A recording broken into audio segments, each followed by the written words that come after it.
So what's up guys, I'm iSharadox, and today I'm gonna share with you simple steps which can make a huge difference when you're sniping. These tips and tricks are so simple and easy to use, and I really recommend to anyone who snipes to use them. Now, I want to clarify that I'm not saying in any way that I'm the best sniper in the world. I'm just your normal everyday COD player. These are just some tips that works the best with me, and I think they can help every sniper out there. Now first of all, this may seem obvious to some people, but I see a lot of snipers out there moving when they quickscope. And although it may work for you, I really recommend stopping when you're scoping to kill the enemy. Now I'm not saying to completely stop when you see someone.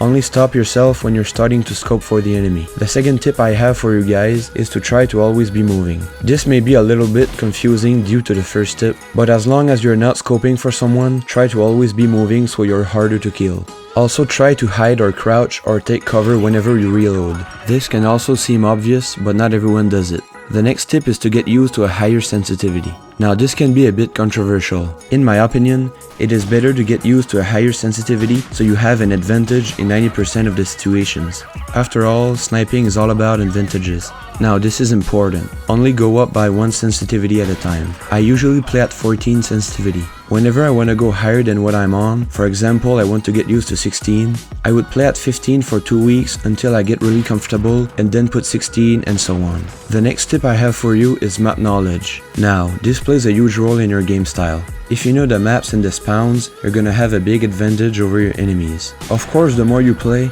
the more this will come naturally, but try to figure out where the enemy spawns and where there's more traffic whenever you play. The last tip is optional, but is the one that worked the best for me. If you have the money, I definitely recommend either the Xbox One Elite controller or a SCUF. Personally, I like the Elite better. This can be really expensive for some of you guys, especially younger players, but if you're really trying to step up your game, this is a great tip.